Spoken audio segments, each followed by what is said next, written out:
Ici, il y a toutes nos racines arméniennes. Donc il y a les deux arrière-grand-mères. C'est assez extraordinaire de pouvoir avoir un lieu qui les rassemble. Agavni, c'était une institutrice avant le génocide. Elle habitait Constantinople, comme toute sa famille. Et il y avait aussi Nazli, mon arrière-grand-mère maternelle, Linas et Minas, mes grands-parents, qui m'ont transmis cette fibre arménienne. Je fais partie de la diaspora, mais je n'ai pas grandi dans cette communauté arménienne. Donc en fait, cet endroit, ce lieu, c'est un petit peu le lieu symbolique de mes racines arméniennes. C'est un lieu très important, j'y viens pour me ressourcer souvent. Et c'est vrai que depuis que j'ai découvert l'Arménie, c'est comme une ouverture qui s'est faite et je vais pouvoir vivre cette arménité différemment.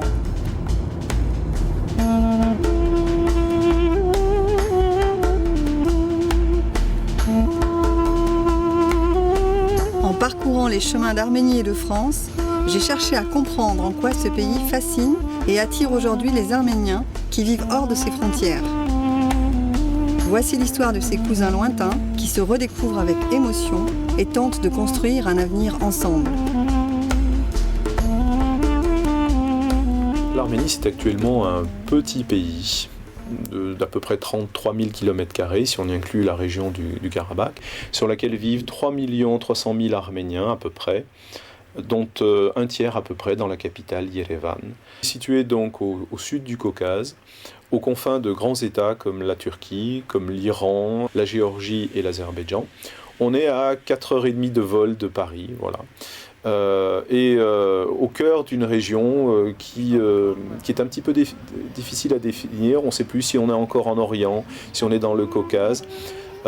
C'est tout ça l'Arménie, cette réalité, voilà, d'un monde qui est aux marges et qui est aux confins de civilisations, d'ères religieuses et culturelles très différentes.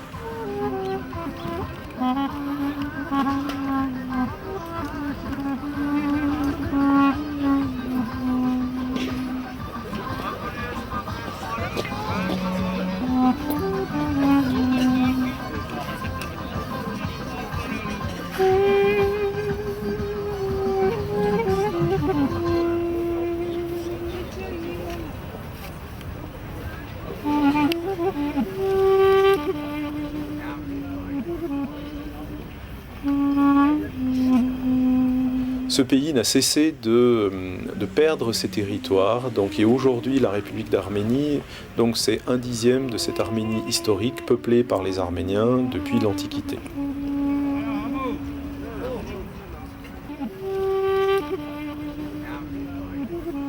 Aujourd'hui, l'Arménie a un problème d'enclavement, c'est-à-dire que l'Arménie est un pays enclavé.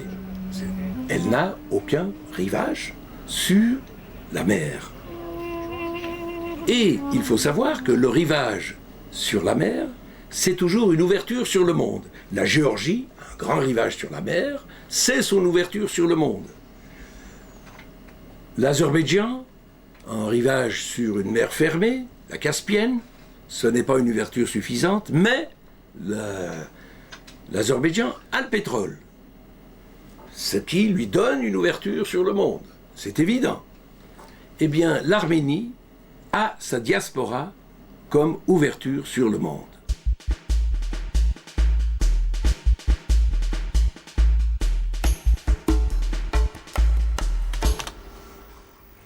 Chaque matin, je regarde les infos sur l'Arménie, sur Armen News. Après, j'écoute Radio Arménie pour avoir d'autres infos sur la diaspora et sur l'Arménie. Et le soir, à 18h, en rentrant du lycée, je regarde les informations sur la télé arménienne qui est captée maintenant en France. Donc l'information ne manque pas. D'accord. Mais bon, j'ai besoin du pays, j'ai besoin d'aller parler en arménien, de faire des fautes. L'Arménie m'aide à supporter parfois le côté difficile de la vie en diaspora.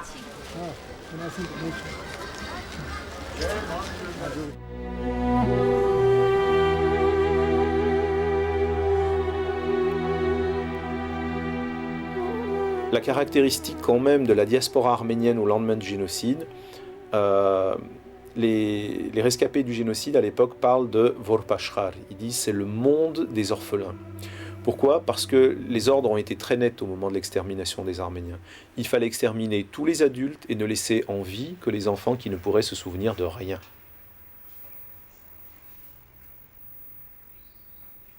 Les alliés, entre guillemets, c'est-à-dire les puissances occidentales qui sont vainqueurs au lendemain de la Première Guerre mondiale, ont-ils jamais eu cette volonté de répondre à la question arménienne ? Je crains que non. Je pense que plutôt que de chercher à résoudre la question arménienne, ils ont décidé de dissoudre la question arménienne en dissolvant le peuple arménien. C'est-à-dire qu'au lendemain du génocide, quand ce peuple était dispersé dans les camps, on a trouvé qu'il était infiniment plus facile, qu'il était infiniment plus confortable pour tout le monde de disperser tous ces orphelins à travers le monde, face à l'Union soviétique montante qui est perçue comme la puissance dangereuse, face aux intérêts pétroliers qui apparaissent naturellement en Irak actuel, dans toute la région. Eh bien, on va sacrifier cette question arménienne et on va sacrifier les Arméniens et on va soutenir, par exemple, cette Turquie kémaliste qu'on va présenter comme étant un État progressiste, défenseur des valeurs occidentales face à l'Union soviétique. La République de 1918, c'est une république de réfugiés. C'est un véritable camp de réfugiés à ciel ouvert. Il y a à peu près 500 000 habitants dans les frontières de la République d'Arménie et pratiquement tous sont des réfugiés d'Arménie occidentale.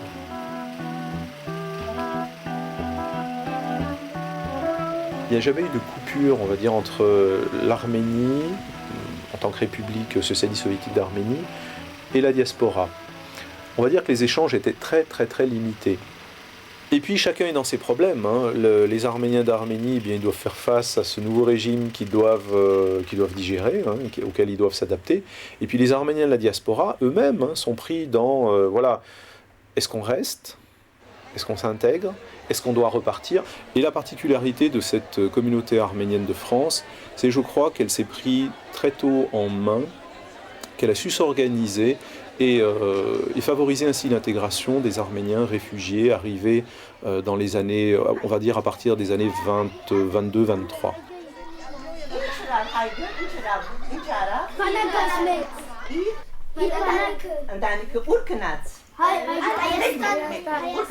Alors, l'école Markarian-Papazian est une des 6 écoles arméniennes de France.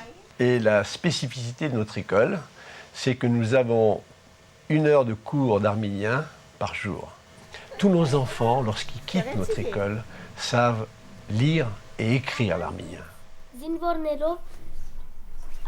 Notre histoire est bien douloureuse et nous avons un héritage, et l'héritage naturel, l'héritage culturel qui est notre langue. Et notre langue, c'est notre identité.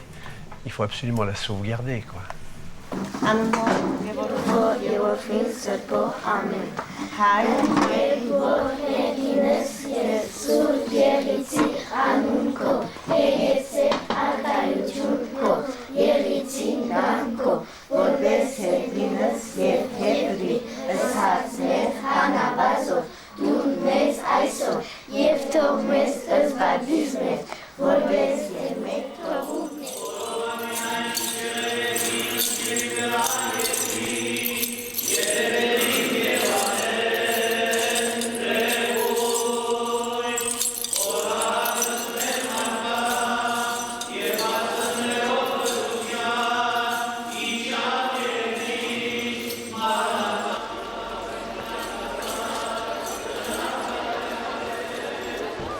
La communauté arménienne de France, c'est une des communautés les plus importantes du point de vue démographique. C'est la troisième communauté après celle de Russie, celle des États-Unis.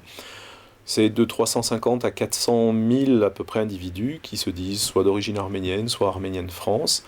Et cette communauté aujourd'hui représente un véritable poids et on voit qu'elle est moteur au niveau de la diaspora arménienne, puisque c'est cette communauté qui a permis, par exemple, la reconnaissance officielle par une loi, et ça c'était une première, du génocide arménien. Dans le cadre du vote de cette loi et a donc été faite à l'initiative du CCAF au niveau national, mais je voulais aussi remercier la présence de toutes les associations de notre région et puis bien sûr les Lyonnais et le CCF Lyon qui est fortement présent aussi dans ce thème avec toute la région Rhône-Alpes. J'estime en conscience que notre droit pénal doit être complété afin que le génocide arménien de 1915, reconnu par une loi de la République, ne puisse plus, tout comme les autres crimes contre l'humanité, faire l'objet d'une quelconque contestation. Et c'est ce gouvernement turc, aujourd'hui en place, qui a modifié le code pénal turc et qui a institué un article 312 par lequel il est interdit d'évoquer la possibilité d'un génocide arménien. Dire que dans ces conditions, qu'un dialogue s'établit entre les Arméniens et la Turquie, c'est un non-sens.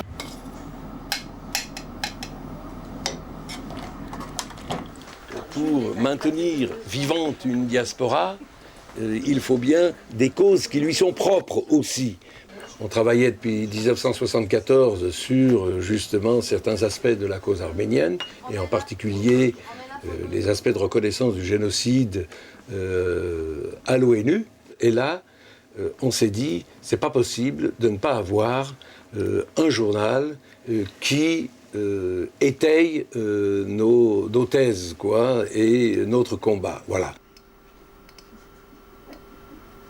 C'est, on peut dire, le premier mensuel qui s'est vraiment dispatché dans pratiquement énormément de foyers de France. Et donc, il a vraiment donné une unité en fait, aux Arméniens qui pouvaient être répartis, que ce soit à Marseille, Paris, ailleurs. Et puis même, aujourd'hui, on en retrouve beaucoup plus aussi en Alsace, en Bretagne. Donc ça permet de montrer que les Arméniens sont partout en France et de faire une vraie unité.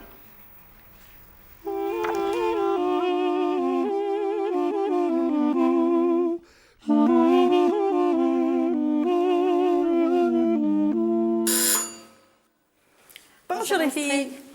Bonjour Astrid. Bonjour Brigitte. Ça va? C'est en 47. 47, on est parti avec mon père puis mes frères. Il y avait des gens qui cherchaient de leur famille.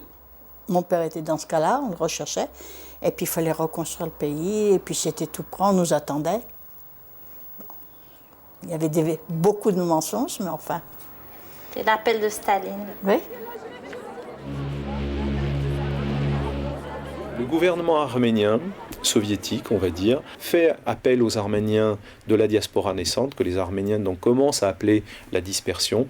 Et donc il va y avoir à peu près 200 000 Arméniens qui vont regagner l'Arménie, en gros, entre 1947 et 1960-62. Donc ce rapatriement a pour vocation de revigorer, on va dire, la démographie de ce pays, faire en sorte que ce pays ne disparaisse pas en tant qu'entité politique au sein de l'Union soviétique. Et oui. Et puis quand on a franchi la frontière, automatiquement on est devenu soviétique. Vous attendiez pas à ça? Non. Non. On partait avec un passeport français, on pensait que notre passeport français était valable, qu'on gardait notre nationalité. Quand vous l'avez compris, ça a été un choc? Bah oui, on était privé de quelque chose. Enfin moi je l'ai ressenti comme ça, vu que j'avais toujours vécu en France, toujours dans un milieu français. Je me suis trouvée complètement étrangère. Il faut dire la vérité, les jeunes qui sont venus de France avaient une autre mentalité et une autre notion de la vie. On aimait mieux dire les choses franchement. Il y avait des droits qui n'existaient pas. Je ne sais pas si maintenant ça existe. Mais il ne fallait pas dire toutes les vérités, surtout pas. Il ne fallait pas faire de grève. Il ne fallait pas refuser le travail. D'ailleurs, il n'y avait pas de chômage. À la descente du bateau, tout le monde avait envie déjà de rentrer en France. Peut-être pas la descente du bateau, mais arriver à Yerevan. Arriver à Yerevan. Et vous avez tous mis à peu près 20 ans pour pouvoir revenir en France. Même plus, il y en a quand même plus. plus. Oui. Vous n'avez pas d'amertume, enfin de rancœur par rapport à l'Arménie? Est-ce ce qui est arrivé dans votre vie? C'est pas le peuple qui était fautif, c'était le gouvernement. Donc vous rentrez, vous revenez en France, c'est quelle année? 65. Le 8 février 65. Vous vous en souvenez? Ah oui. Alors Sonia en 49, quand vous êtes arrivée, en 79, 30 ans après, avec son mari. Et donc c'est l'artisan de notre amitié, c'est celui-là. Son petit garçon. Son aîné. On partageait pour notre bouchée de pain, notre bout de fromage. Vous êtes rencontrés en 48 et en 2006, vous êtes toujours amis. Je trouve ça extraordinaire. Je vais vous remettre ça, s'il vous plaît. Comme d'habitude, une lettre pour Sonia. Un petit peu d'argent pour la dépanner. Oui. Et puis quelques médicaments dont elle a besoin. D'accord. Je vous dis plus merci parce que vous ne voulez pas. Et puis je l'embrasse de votre part.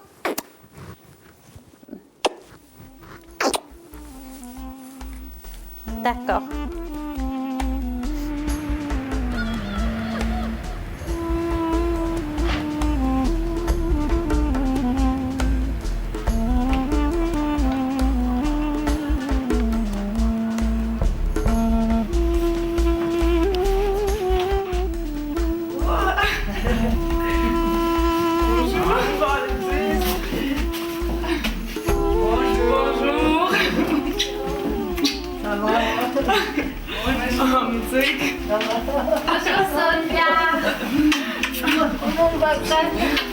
Voilà, voilà.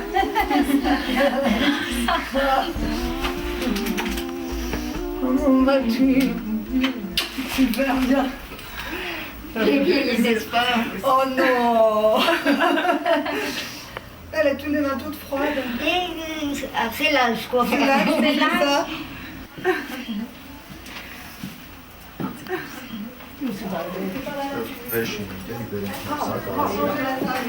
J'ai une lettre de ton amie Astrid. Merci beaucoup. Elle t'embrasse. Merci beaucoup. Elle t'a envoyé quelques cadeaux. Merci. Et elle m'a chargée de te transmettre toute son amitié. Et toi, pareillement, tu l'as transmis. Voilà, je transmets. Moi, j'ai écrit que tu étais vraiment très serviable. Et moi, je ramène la lettre et je retourne pleurer à l'arrivée. C'est vraiment, on discutait que c'est une amitié de 40 ans. Et c'est très... c'est plein d'émotions. Oui, naturellement. Ça aide un peu, des fois, les petites enveloppes d'Astrid? Ça vous aide?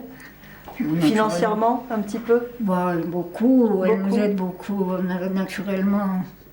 Nous faisons des dettes, nous payons nos dettes. J'aurai 80 ans, je travaille pour les aider, sinon c'est difficile. Tout travail est bienvenu. Oui, je donnais toujours des leçons privées. En français, en anglais, maintenant en anglais.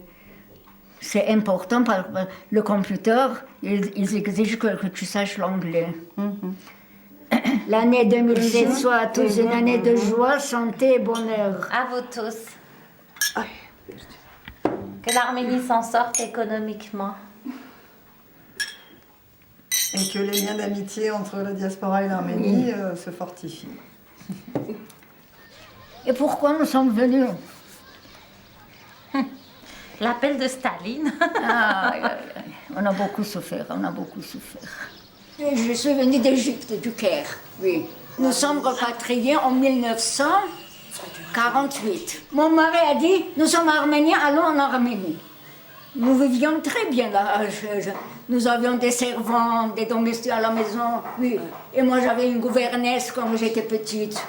Mais il a dit non, quand je me suis mariée, il a dit tout le monde part en Arménie, alors nous partons aussi. Quand nous sommes venus, nous avions peur de dire que nous sommes instruits. Nous avons dit que nous sommes ignorants. On avait peur de dire ça. Mais après, tout doucement, on a commencé, après la mort de Staline, le peuple vivait un peu mieux. Il n'avait pas tellement peur. Et chez vous, c'est en Arménie maintenant ou c'est en Égypte dans votre cœur? C'est où votre pays? C'est ici ou là-bas? Qu'est-ce qu'on peut dire? Voilà, nous sommes venus, nous sommes obligés. On tenait l'aile d'accepter cette vie. D'accord. Tu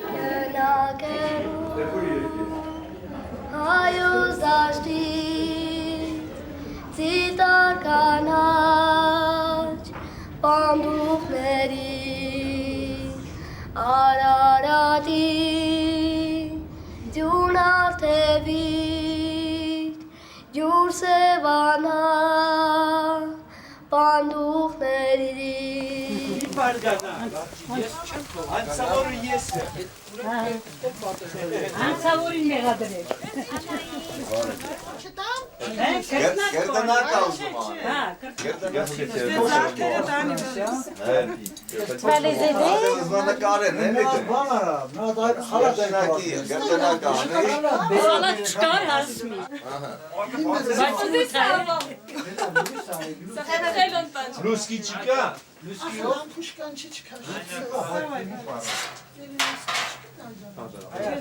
C'est à la maison. Merci,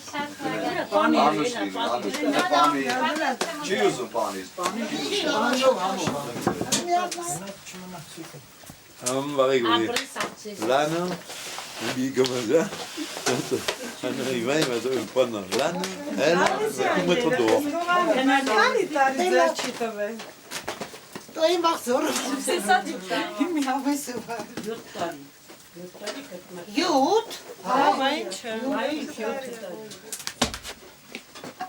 Hiç bezgane sveče.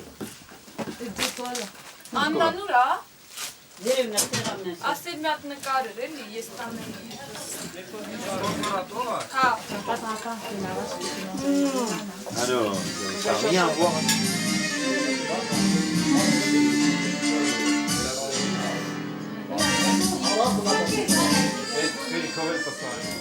Où que vous soyez, c'est grâce à l'Arménie. Si on n'a pas l'Arménie, on n'est pas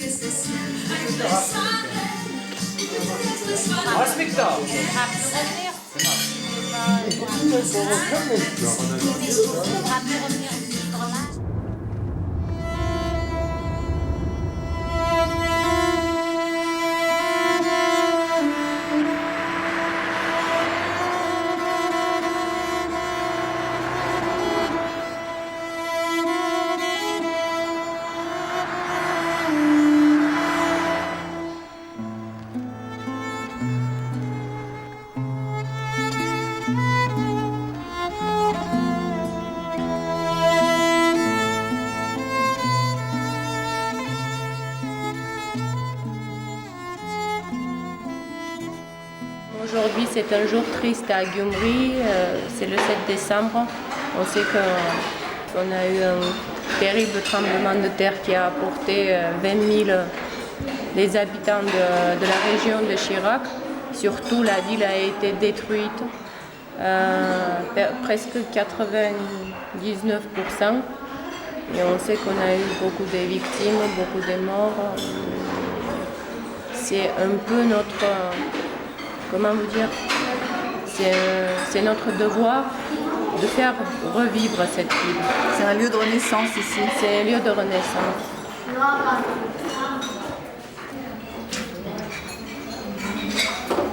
Depuis avril, qu'est-ce qui s'est passé? Donc, tu dis vous avez changé les fenêtres, vous avez continué les travaux. Vous êtes, en fait, vous suivez la vie du centre.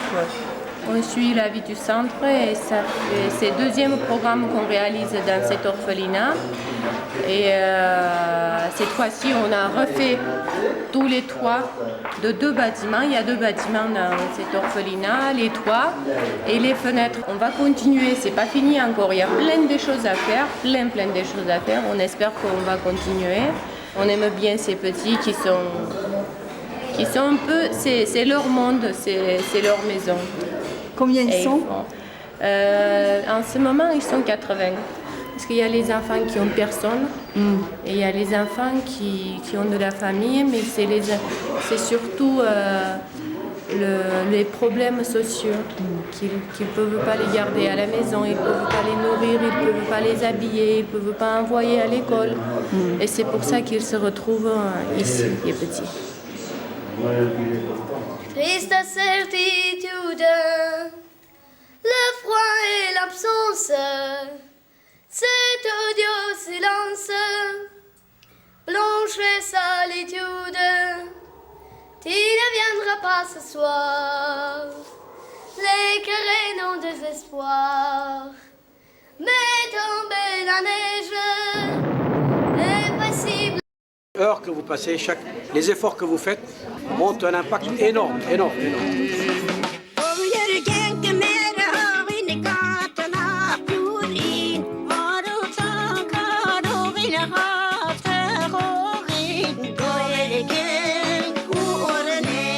Depuis que le fonds existe, c'est-à-dire en 13 années de travail, c'est vrai que nous avons pu investir à peu près 160 millions de dollars sur place.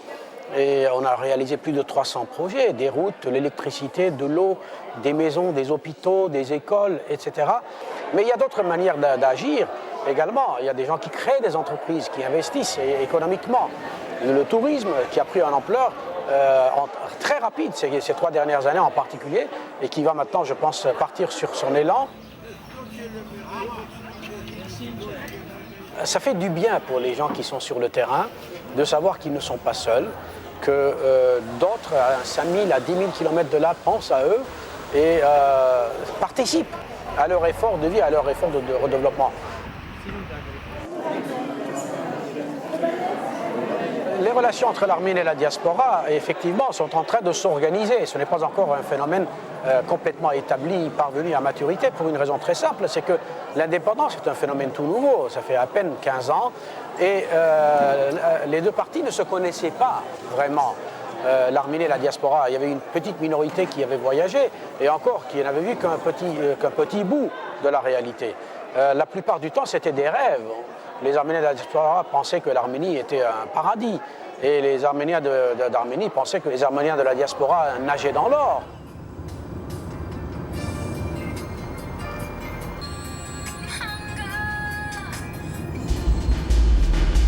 Il y a pu y avoir cette tentation chez les Arméniens de la diaspora de dire on va vous sauver, chez certains.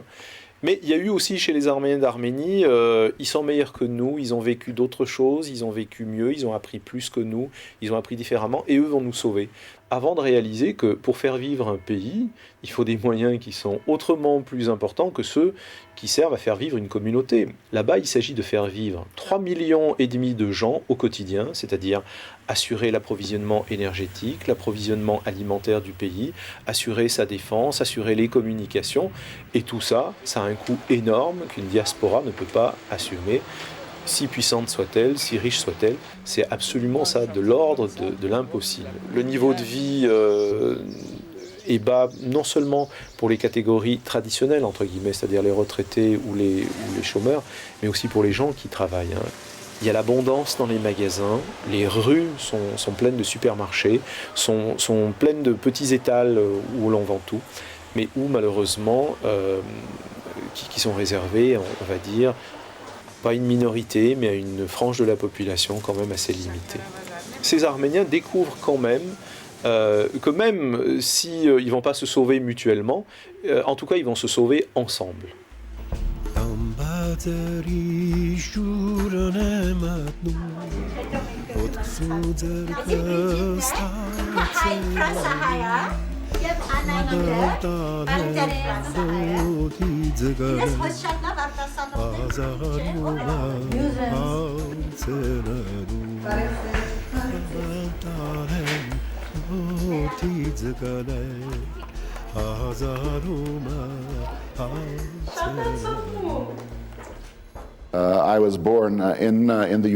Je suis né aux États-Unis. Mes grands-parents étaient des rescapés du génocide. Mon père était professeur d'histoire arménienne à Los Angeles, également né aux États-Unis, où il a appris lui-même l'arménien. Parce que lorsqu'il était enfant, en ouvrant l'encyclopédie, il n'y trouva pas de drapeau arménien. J'ai reçu la citoyenneté arménienne il y a 5 ans, alors que je l'avais demandé depuis 15 ans. C'était le combat d'un Arménien de la diaspora qui veut rentrer chez lui pour trouver le juste milieu entre le rêve et la réalité. Et donc, quand le drapeau arménien fut hissé aux Nations Unies, j'étais là pour traduire au plus près les rêves et les aspirations des générations passées et des générations futures. Ce fut un grand et indicible honneur de représenter l'Arménie dans la première année de son indépendance. Mais je considère ça comme une goutte d'eau dans l'océan. En tant qu'Arméniens, nous sommes tous des étoiles brillantes, mais nous avons du mal à former une constellation, à transformer nos destins individuels en une force collective. Si vous allez vivre en Arménie, vous verrez qu'il existe 2 Arménies. C'est le pays des contradictions. Il y a l'Arménie avec les statistiques officielles et ce drapeau dont nous sommes fiers et beaucoup de bonnes choses que les gens réalisent individuellement. Mais en même temps, il y a l'Arménie avec 50% de pauvreté, des citoyens qui se sentent loin du processus démocratique, beaucoup de corruption et bien d'autres problèmes dans ce pays. Si nous voulons obtenir la reconnaissance de nos droits historiques et frapper à la porte du monde en disant « nous voulons que justice soit faite », nous devons établir cette même justice en Arménie en créant une société démocratique, une économie de libre marché. C'est un défi pour la diaspora que d'y contribuer, d'être un partenaire pas seulement financièrement, mais aussi intellectuellement, professionnellement et pourquoi pas par le biais de la citoyenneté. Pour récupérer le Khalabar, enclave arménienne cédée à l'Azerbaïdjan par Staline, les Arméniens ont livré il y a 13 ans une guerre acharnée contre les Azéris. Depuis, l'Azerbaïdjan et la Turquie ont fermé leurs frontières à l'Arménie. Ici, on a principalement tous ceux qui sont morts au Khalabar, plus les héros, Hérosner, Sosemairig, Antranig. C'est un cimetière militaire, un exemple pour tous. Կարոն, Մոնտեմերկոնյան, շատեր մեր ջուլավիկեր Ղարաբաղում էլ ունենք շատ զոհված տղաներ, որոնք ընդեղ են թաղված։ Ils disent que tout le monde a participé à l'effort de guerre, y compris les Arméniens de la diaspora, en envoyant ne serait-ce que des couvertures, en envoyant de l'aide, et que eux, ça les a beaucoup aidés. Garsene Brejik qui était Hayerun Amar à ce Shad. C'est un endroit saint. C'est un endroit saint qui représente Եվ բոլոր երկիրները թող օրինակ վերցնեն Ֆրանսիայից, որ ճանաչեցին ցեղասպանությունը եւ դա ոչ թե Ֆրանսիայի ղեկավարը ճանաչեց, այլ մեր շնորհքով հայերը, մեր լավ հայերը իրենց գիտելիքներով ապացուցեցին Ֆրանսիայի ժողովրդին, որ իրենք Օսմանյան Թուրքիան տեղահանար է, ջարդել է 1,5 միլիոն հայ։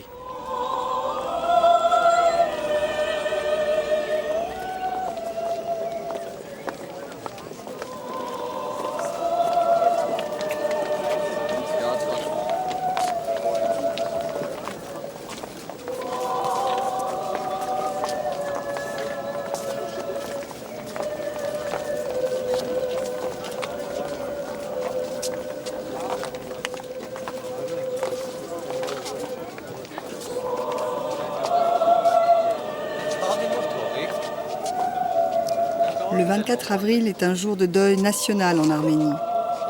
En hommage aux victimes du génocide, les Arméniens viennent de tout le pays déposer une fleur devant la flamme du mémorial.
ce monument est très prégnant, très prégnant. Il y a tout un cheminement, vous ne pouvez pas passer par hasard, il faut y aller, il y a une épreuve de force. Et quand on a fait cette épreuve-là, on tombe dans l'émotion la plus forte qu'on puisse avoir. Mais ce qui m'a beaucoup touché, c'est tous ces fleurs qui sont presque aussi éternelles que la flamme. Et une fleur est synonyme d'espoir. La flamme est synonyme d'une brûlure qui est à l'intérieur. Et cette brûlure qui est partagée tant qu'il n'y a pas une reconnaissance. 3000 personnes sont venues cet après-midi allumer la flamme du souvenir. Les chants des chœurs arméniens ont accompagné cette cérémonie qui s'est déroulée dans le calme et le recueillement. Beaucoup sont nés en France et pourtant la douleur du passé reste vive. Aujourd'hui est un jour de deuil. Je suis bien française parce que j'avais 4 ans quand je suis venue en France, mais je suis de fond arménienne. Avoir des parents qui ont vu le génocide, on ne peut pas être autrement. Il faut se rendre compte que ce mémorial, quelle que soit la valeur artistique, il a une valeur politique très forte. La ville de Lyon a donné et a prêté un lieu qui est le plus important de Lyon. C'est là où il y a le plus de passants. Par rapport à tous les autres mémoriaux connus en France, et même presque, je dirais, de par le monde, c'est le premier mémorial qui est aussi ouvert, qui est ouvert à l'échange. Et ce n'est pas seulement vis-à-vis du génocide arménien, c'est vis-à-vis aussi de tous les autres génocides et des autres crimes contre l'humanité. Et en cela, ce mémorial est une première.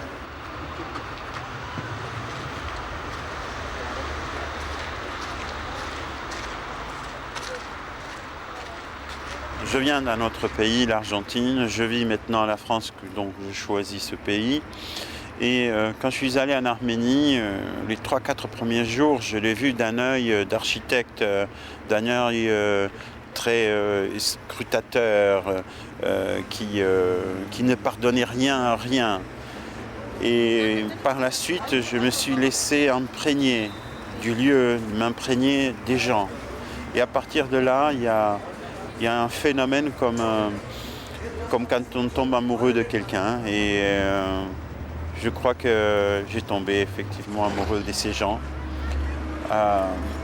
d'une telle force que j'ai programmé le fait d'aller y vivre dans 3 ou 4 ans. Je veux le faire. Qu'est-ce que selon toi l'Arménie apporte aux gens de la diaspora? Qu'est-ce qu'on va puiser dans ce pays? Parce c'est comme ce mémorial. Comme ce monument en fait. L'Arménie apporte une petite pierre, la pierre qui manquait.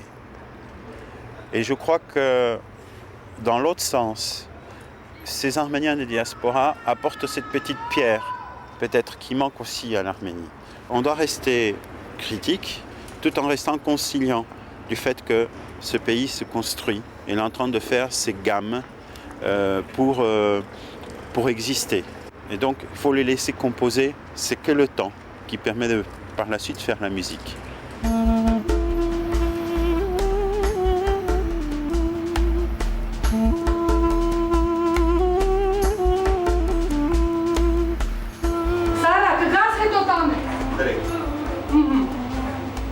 Բայց որ լիք տայինք հավելա կլի, լիք լծած կերևա, հետքիս կերևում, բայց մեջ գիտի, մեմանց, սոխը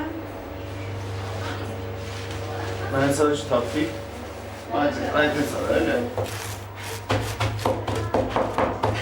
Հագիստ կտրևի խարնավի Начинаешь Только осторожно. Аккуратно и осторожно. Браво, браво. Браво. Ну и ладно, я не успела. Супер. Браво. Браво. Браво. Браво, браво, браво. Умница, давай. Merci Erika. C'est pas facile, hein? Une chance.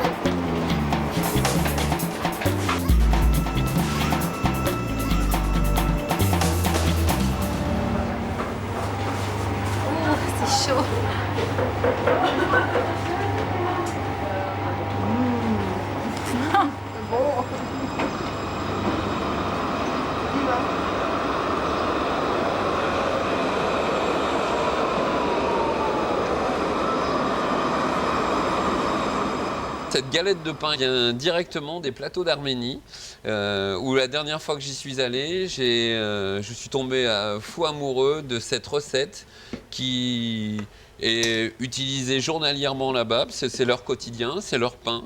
Et c'est une galette de pain qu'ils mangent sur les marchés. Et c'est vrai que là-bas, j'ai pu rencontrer effectivement ces femmes paysannes, cette culture paysanne et ce côté goût et naturel qui me colle tant à la peau. Et le pain aux herbes fait partie effectivement de cette culture et tradition. La première fois que je suis parti en Arménie, c'était en 2005, où effectivement il y a eu un grand colloque sur le bio en Arménie et où j'ai pu avoir la première rencontre, le premier choc, la première vraie vision de ce que l'Arménie pouvait représenter par rapport à ce que j'imaginais de ma grand-mère et de ses récits. Le lien le plus fort lorsque j'y suis retourné a probablement été l'église Elepsimé, une église qui porte le prénom de ma grand-mère, qui est en plus assez fabuleuse et qui se trouve en plein cœur de cette Arménie vivante, a été pour moi effectivement un très bon moment. Nous, la diaspora, on a un rôle à jouer. Ce rôle à jouer n'est pas forcément de premier ordre, mais ce sont des combats qui sont en parallèle. C'est une façon de m'exprimer aujourd'hui que je n'avais pas hier, mais je ne me sens pas plus arménien que je ne l'étais hier. Par contre, je me sens plus impliqué et probablement, si je peux faire un petit peu plus pour qu'eux vivent mieux, je le ferai. Nous avons une histoire qui est une histoire commune, même si à certains moments elle a pu un petit peu diverger. Nous avons une culture commune, une langue commune, une foi qui nous unit aussi aux Arméniens d'Arménie. Mais je crois que ce qu'on a en commun, surtout, c'est un avenir. L'Arménie est non seulement une terre d'avenir pour les jeunes Arméniens nés en Arménie, mais l'Arménie est une terre d'avenir pour l'ensemble des Arméniens où qu'ils se trouvent à l'heure actuelle. En 1915 aura 100 ans. Il faut qu'en 2015, ensemble, on ait réussi à lever cette chape qui pèse sur l'Arménie et qui en réalité empêche tout. Donc c'est quand nous aurons réussi tous ensemble à faire émerger la question arménienne sur la scène internationale et que nous aurons mis un terme à cette question que nous posons depuis un peu plus de 100 ans maintenant. C'est lorsque les voisins que sont la Turquie et l'Azerbaïdjan auront définitivement admis que le peuple arménien doit vivre à leur côté, en toute sécurité, dans une reconnaissance réciproque des événements qui se sont produits, qui sont tragiques encore une fois, et que, j'espère, nous serons les dernières générations à porter. Ça n'est qu'à ce moment-là que ces relations pourront être normales, reprendre un cours qui a été interrompu de manière tragique dans notre histoire.